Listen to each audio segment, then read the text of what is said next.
복음서는 누가복음 7장 36절에서 50절 말씀입니다.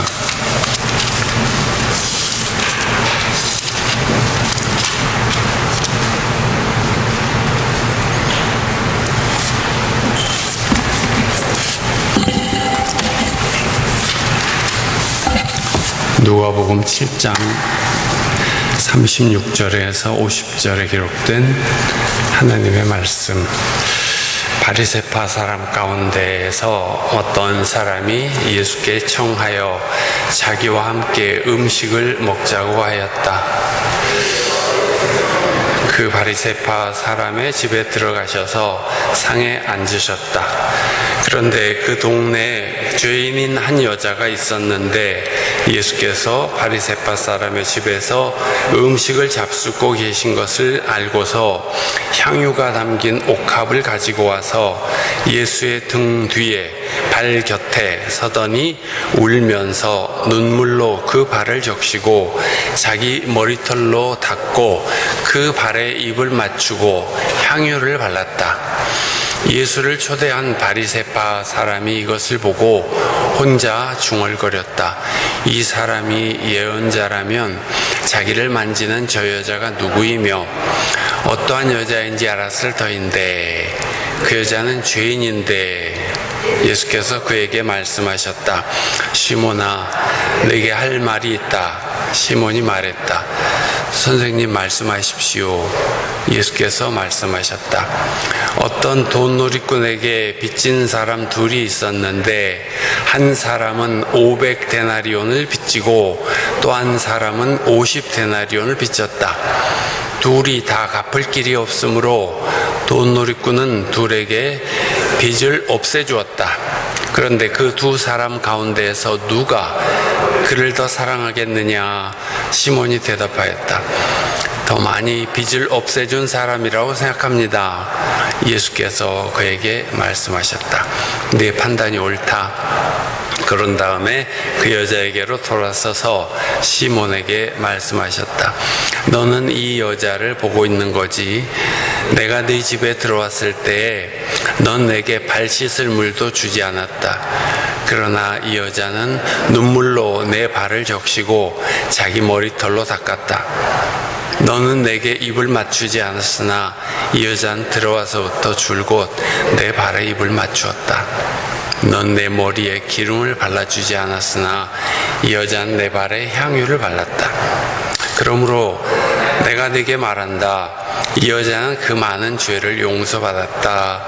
그것은 그가 많이 사랑하였기 때문이다.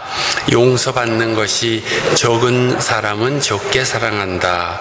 그리고 예수께서 그 여자에게 말씀하셨다. 네 죄가 용서받았다. 그러자 상에 함께 앉아있는 사람들이 속으로 수군거리기를 이 사람이 누구이기에 죄까지도 용서하여 준다는 말인가 하였다. 그러나 예수께서는 그 여자에게 말씀하셨다. 내 믿음이 너를 구원하였다. 평안히 가거라. 이는 하나님의 말씀입니다.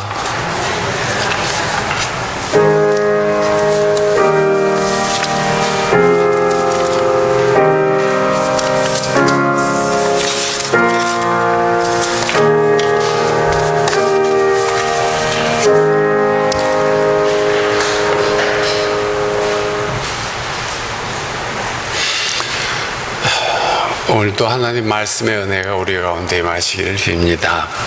하나님 은혜로 또 교우 여러분의 배려로 지난달 휴가를 갖고 편히 잘 쉬었습니다. 감사합니다. 김준영 목사님이 수고를 많이 해주셨는데 참 고맙습니다.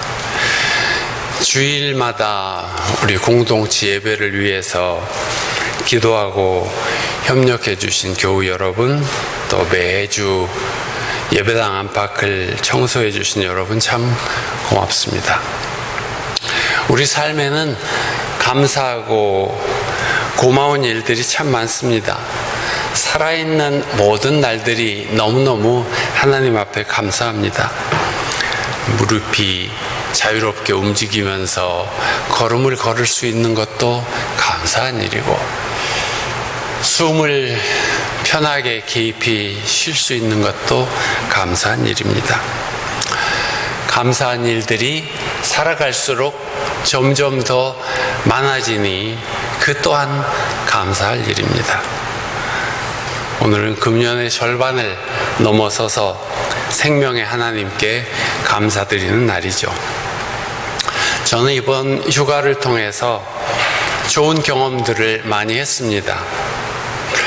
목회 중에 참 가볼 수 없는 곳이 다른 교회입니다.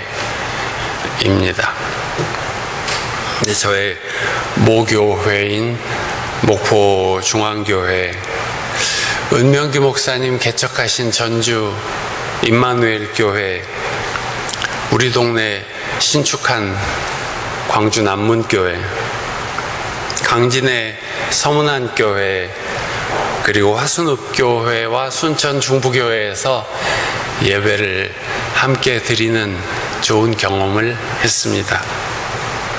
순천 중부교회는 10여 년 전에 분립해서 우리들 교회와 나뉘어져 있었는데, 이번에 두 교회가 하나로 재결합하자 해서 합병하는 그런 예배를 드렸습니다.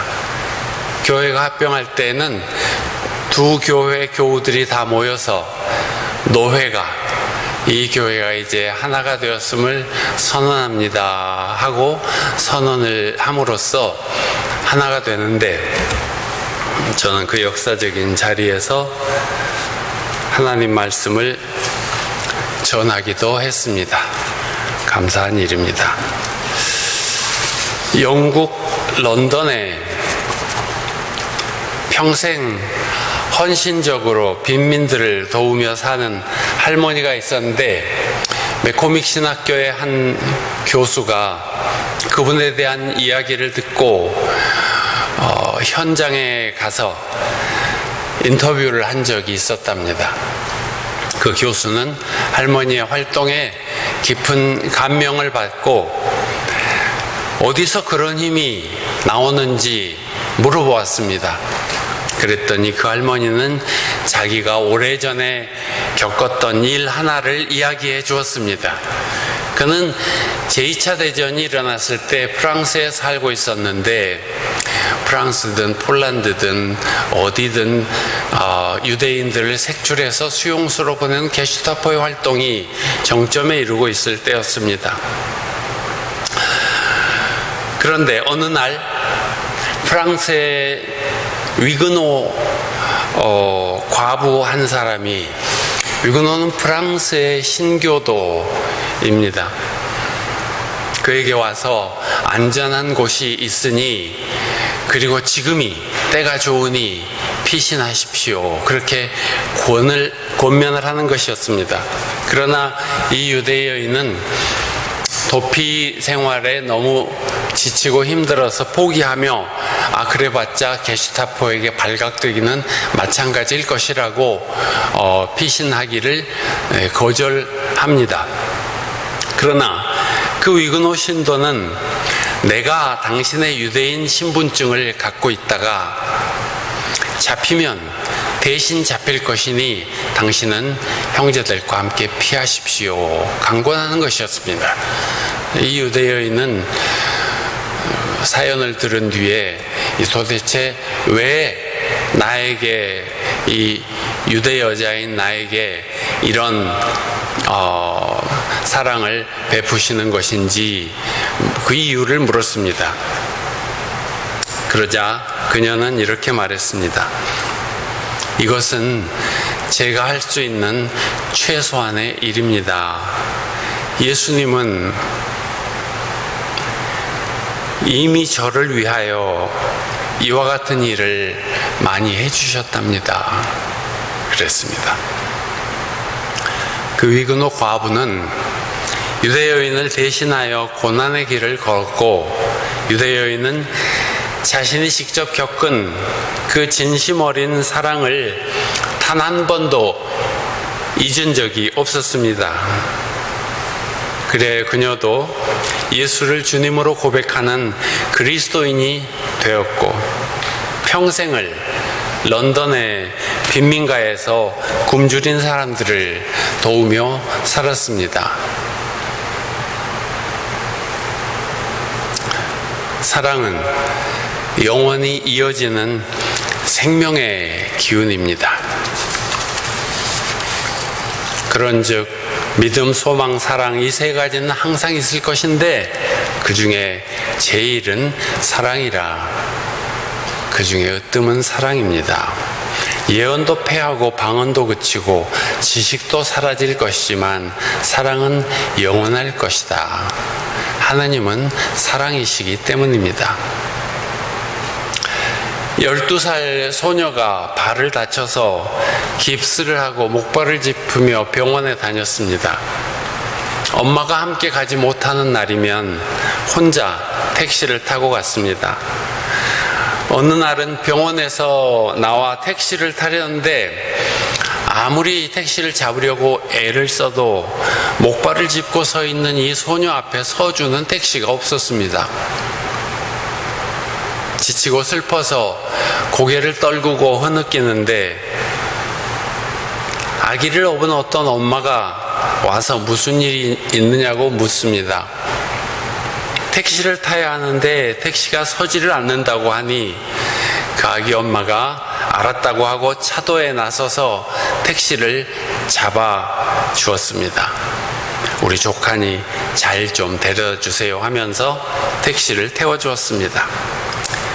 이 소녀는 작은 선의의 행동이 그에게 얼마나 큰 희망이 되었는지를 직접 경험했으며 그 일을 평생 잊지 않고 어려운 일을 겪고 있는 사람을 보면 늘 선의를 베풀면서 살았습니다.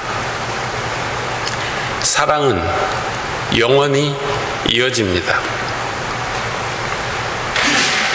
어떤 율법 교사가 예수님께 묻기를 내가 무엇을 해야 영원한 생명을 얻으리까 할 때 예수님은 율법의 가르침을 상기시키시며 주 너의 하나님을 사랑하고 내 이웃을 내 몸같이 사랑해라 가르쳐 주셨지 않습니까? 사랑은 가실 줄을 모릅니다. 사랑은 하나님이기 때문입니다. 세상에는 보이는 양식만 있는 것이 아니라 보이지 않는 양식이 있음을 우리는 압니다. 아기는 엄마의 젖만 먹고 크는 것이 아니라 엄마의 사랑을 먹고 자랍니다. 어른도 밥만 먹어 사는 것이 아니라 인정과 보람과 의미와 사랑이 있어야 삽니다. 사랑은 보이지 않는 양식입니다. 하나님은 사랑으로 우리와 함께 계십니다. 주님은 언제나 우리에게 귀를 기울이시고 우리의 작은 신음에도 응답하시며 사랑의 눈으로 우리를 지켜보십니다. 사랑으로 우리와 함께 계시는 주님을 찬양합니다. 언젠가 이상구 박사님의 건강 강연을 들었는데 이 말씀이 인상적이었습니다. 사람의 몸에는 매일 많은 암세포가 생긴답니다. 나쁜 음식이나 오염된 공기 때문에 하루에도 수천 개씩 암세포가 생긴답니다. 그런데 다들 암에 걸리지 않고 살아가는 것은 사람의 몸을 지키는 면역세포, T세포니 NK세포니 하는 것들이 있어서 바이러스가 들어오면 혹은 암세포 같은 것이 생기면 알아보고 잡아먹고 찾아가서 죽여버린답니다. 이 면역세포들이 활동을 하기 때문에 다 암에 걸리지 않고 면역력을 갖고 건강하게 사는 것이죠. 사람 몸에 암세포가 생기는 것처럼 사람 관계에도 꼭 좋지 않은 세포가 생기는데 그 이름은 갈등입니다. 직장에서도 교회에서도 가정에서도 사람이 함께 있는 곳에는 꼭 갈등이 생깁니다. 그런데 사람들은 그런 갈등 속에서도 어떻게 함께 살아갈 수 있는가? T세포에 NK세포가 있는 것처럼 인간관계에 매일 생기는 갈등을 없애버리는 것이 있는데 그 이름은 사랑입니다. 사랑이 있어서 가정도 이루어지고 신앙 공동체도 지속이 됩니다. 어둠이 빛을 이겨본 적이 없다는 요한복음 말씀을 기억하실 것입니다. 갈등이 사랑을 이겨본 적이 없습니다. 그런가 하면 사람의 영혼과 마음을 병들게 하는 나쁜 세포들도 있는데 그 이름은 우울과 분노와 절망입니다. 그리고 이것들을 없애버리는 묘약도 사랑입니다. 세상 온갖 어둠을 없애는 빛이신 하나님의 또 다른 이름이 사랑이니까요. 오늘 봉독한 고린도전서 13장 1절부터 3절의 말씀은 하나의 복음입니다. 별 좋은 말을 다 한다 해도 사랑이 없으면 요란한 꽹과리가 되고, 놀라운 지식이 있어도 산으로 옮길 만한 믿음이 있어도 사랑이 없으면 아무 소용이 없다는 말입니다. 세상에는 말을 잘하는 사람도 있고 이런저런 능력이 많은 사람도 있지만 그런 것이 별로 없는 사람들도 훨씬 많습니다. 음치라서 하고 싶은 찬양도 못하고, 가진 것이 별로 없어 봉헌도 못하고, 기도도 잘 못하고, 전도도 잘 못하는 사람도 많습니다. 그러나 가진 재주가 없어도, 받은 은사가 없어도 기쁜 소식이 여기 있으니 그것은 사랑이 제일이라는 말씀입니다. 사랑이 가장 중요한 은사입니다. 예수께서 우리에게 주신 단 하나의 계명은 사랑입니다. 얼마나 감사한 일인지 모르겠습니다. 오늘 복음서 누가복음 7장에 예수님의 발에 향유를 붓고 입을 맞춘 여인의 이야기가 있습니다. 부분적으로 좀 다르지만은 이 이야기는 복음서마다 다 기록되어 있습니다. 어디는 이름 없는 여인으로, 그냥 어디는 죄 많은 여인으로, 어디는 나자로의 누이 마리아로 나오는데, 내용은 한 여인이 값비싼 향유를 예수님 발에 붓고 눈물로 닦았다는 것이며, 그것을 본 어떤 남자는 비난했다는 것입니다. 이 여인의 눈물은 자기 인생이 새롭게 시작된 감격이었습니다. 이 여인의 향유는 자기 인생을 새롭게 해주신 주님의 사랑에 대한 감사였습니다. 지난 사순절에도 우리는 이 복음을 읽고 들었습니다만, 예수님은 이 일의 의미를 당신의 장례를 치르는 것이라고 하셨습니다. 그대로 두어라. 그는 나의 장사날에 쓰려고 간직한 것을 쓴 것이다 하시면서 이 여인이 했던 일의 유일성을 강조하셨지 않습니까? 함께 살았던 사람들도 사라지고 가족들도 멀어져 가지만 하느님은 변함없이 세상 역사를 다스리시며 우리 곁에 계시니 감사합니다. 우리와 사랑으로 함께 계시는 주님을 찬양합니다. 돌멩이를 베개 삼아 잠을 잔 광야에서 주님은 야곱에게 약속하셨습니다. 야곱이 베델에 들은 이 말씀은 모든 주님의 백성들에게도 유효합니다. 내가 너와 함께 있어서 네가 어디로 가든지 너를 지켜주며 내가 너를 다시 땅으로 데려오겠다. 내가 너에게 약속한 것을 다 이루기까지 내가 너를 떠나지 않겠다. 하느님은 여러분과 함께 계십니다. 사랑은 없어지지 않습니다.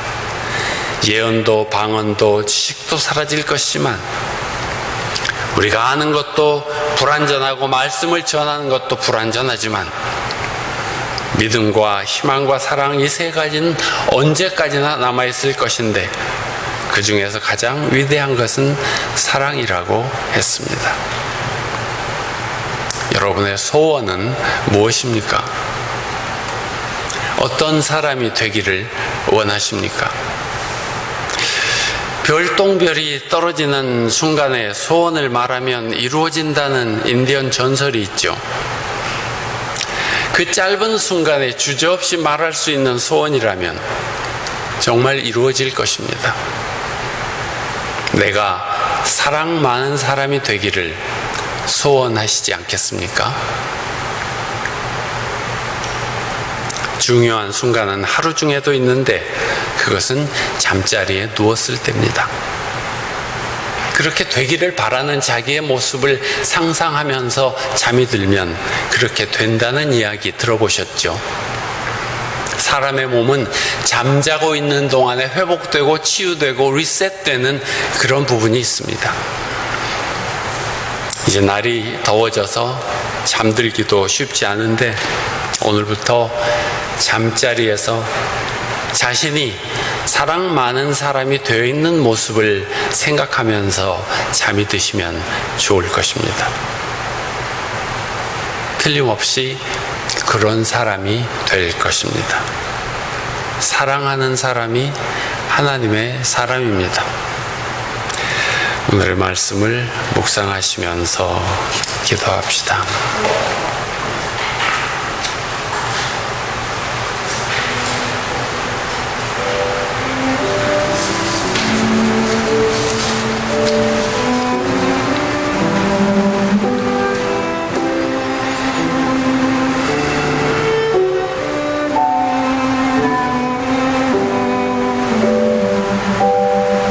내가 너와 함께 있어서 네가 어디로 가든지 너를 지켜주며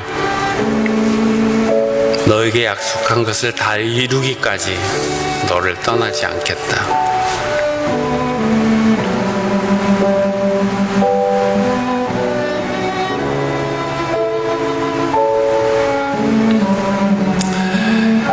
믿음과 희망과 사랑 이 세 가지는 언제까지나 남아있을 것인데 그 중에서 가장 위대한 것은 사랑입니다.